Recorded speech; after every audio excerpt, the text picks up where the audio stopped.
Supergroup from the UK. Supergroup from the UK. Setting the world on fire at the moment is Placebo. We've got Brian on the line. How are you, Brian? Not too bad. How are you, man? Good, thanks. Now, what have you just done in the last few minutes? You've walked off stage, yeah? I just walked off stage in Oslo, Norway. Now, yeah. Have you just finished the gig, or are you actually, are they clapping for an encore right now, and you should be back out there?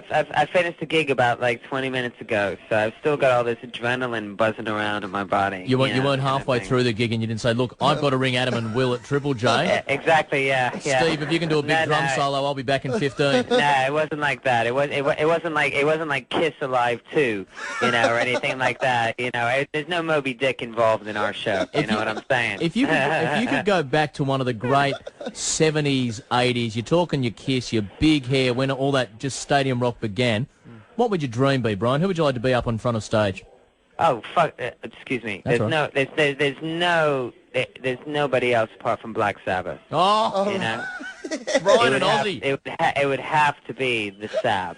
Have you ever considered biting the head off anything on stage, Brian? No. I'm very, very particular about what I put in my mouth. Thank you very much. and chickens and bats, just they're not like on the menu. You know what I'm saying? Is there any chance a few years from now, when the Osbournes has run out of steam, we might be watching the Molkos? Because that'd be a story. That'd be some television. I mean, listen, man. Where I live right now in London, they're filming like a reality TV show next door to me, right? And it's like it's really, really irritating.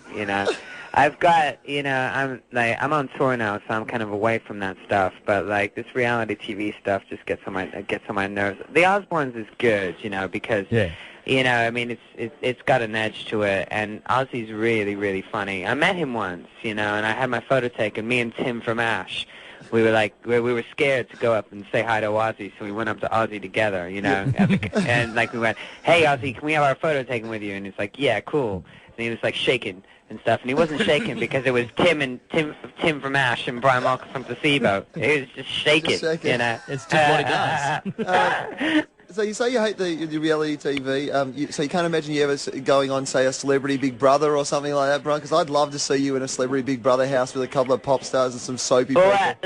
If they did like a sort of a rock and roll Celebrity Big Brother, kind of thing, then maybe. But anyway, the intrusion is. I'm a very private person. The more. I think this album's quite personal, sort of thing. So the more personal you kind of the more you give yourself in your record, the more you have to draw kind of a line in the sand in your private life. You know what I mean? Yeah. But I'd like to see like me and like Marilyn Manson and Robbie Williams and maybe and like Celine Dion. Yeah. Kind of thing. Just in making the same house. Just making some I think that would toasted be cheese. really, really funny. Robbie, it's your turn to make the toasted cheese sandwiches. No, you piss off, Celine. It's your turn to piss on Celine Dion's bed. Okay. You know what I mean? So there's the idea for a show. Celebrities piss on Celine Dion's bed. I like it very much. Now, you're coming down to Australia for the Splendour in the Grass Festival, as well as some other tours. We are indeed, Massive festival in Byron Bay in Australia. A while since you've been out here, what have you got prepared for your Australian fans? Because they're going a bit nutty at the thought of you guys coming out here. Are they going a bit nutty? Oh, yeah. Oh, well, we're not... to put into context, we're not doing ourselves any favors. As we get older, we're playing harder and we're playing faster. Okay. The shows are getting more intense. And they only go for about 15 minutes now, you say? No, they go on for an hour and a half, or for as long as we're allowed to play. And we're. What's that? Why is that, Brian? Is it that just because you're enjoying it more? You're more comfortable with what you're doing? Why is that? I think we're more focused in general. I think that basically, we've been doing this for like 10 years now, and just basically, we've understood a lot of things. We've learned a great deal, and we're much more focused. And I think touring with PJ Harvey and the Queens of the Stone Age at the drive-in and the Big Day Out a few years ago, really opened our eyes. When you play with people like that, they restore your faith in rock and roll, and they also, build. They take up a new benchmark, a new standard of rock and roll that you have to adhere to. Like anything that doesn't adhere to that standard, you might as well forget it. So they kind of gave it, that tour gave us like kind of a new lease of life, really, you know, and taught us a great deal, you know. I reckon I saw you 7 times on that tour when you were in Big Day Out with some of your sideshows. Oh, you're a glutton for punishment, aren't you? But what I love was the occasional sample too. You'd occasionally throw in a little bit of, you know, like a little lick from, you know, Feel Good Hit of the Summer, or like some of those bands that you were talking about into some of your songs. Any of that? Is there any special Placebo flavour? Is there anything you're sampling in the set at the moment that we could get a taste of out of here? At the moment, we're just doing the pure Placebo thing. Like, you know, on the last record we had quite a few guests, and so we decided on this record there were going to be no guests, and we decided, you know, that we were just going to like focus on ourselves, like the egocentrics that we are. So Celine Dion doesn't feature anywhere on the album? No, but she drove all night to make love to me. Didn't she? Now, Brian, can I ask, the other thing that everyone's interested in, of course, the music's the main thing, but of course when Placebo comes to the country, we're also thinking outfits. Fashion. And like last time you were here in summer, like different sort of outfits to when you're coming out in winter? Well, probably, yeah. I mean, there's going to be, last time I came there, I shaved my legs, and I shaved my armpits, and I realized how much of a pain in the ass it is, you know, to be a girl, you know? It really, really is, you know, to have to do this.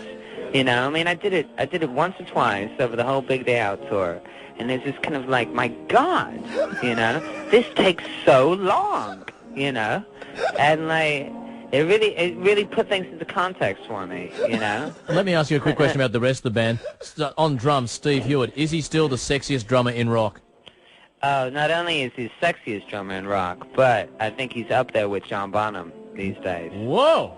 Yeah, he's you know, he has a few contemporaries, you know, Rob Ellis from PJ Harvey's band, Jimmy Chamberlain, who's now in Swan, formerly of Smashing Pumpkins, and then there's Steve Hewitt. You know, this man's a drum monster. And the other thing, I can hear in the background someone playing piano. Have you moved into the foyer of a hotel, Brian? Are you guys? What's that? Is Billy Joel just right? We're backstage at the venue in Oslo, Norway, and like there's like a piano backstage, you know. So that's let me just have a look. Let's see who's playing. I don't know if it's staff or it's somebody from the support band. No, it's Zav, our new keyboard player. Ah. He's a classically trained musician. So he's playing some old classics, yeah. And I found a piano backstage which works, and then you know, somewhere else in the club I found a piano which they'd actually gaffered shut, and I'm going like, how could anybody ever gaffer a piano shut? You know, what's that about? You know, just tune the thing. Don't gaffer it shut. It was just a roadie, you know with what too I'm much saying? gaffer. We'll let you go, Brian. Can you just tell us what you finish a show? What's your post-show ritual? What's the next few hours involved, and then we'll let you go and do exactly that. What's the post-show ritual? Well, it depends. It depends on whether or not we have a day off tomorrow, the day after the show. Do you know that? Know? We have a day off Yes. tomorrow, so we might have a couple of drinks, you know, kind of thing. Just a couple. And then up early in the morning and go to the gym. It's that easy. Go for a jog. No, I went to the gym for a while actually, but in preparation for this tour, you know, because I'm not getting any younger, but you know, kind of thing. He's buff and heading down under. I found having to work my schedule around my personal trainer a little bit restrictive, so I had to get rid of him. You know. We can't wait to see you down here. We'll play Plasticine, which you said has been going off live. Thanks for your time, Brian. Hey, great to talk to you guys, man. I'm looking forward to seeing you.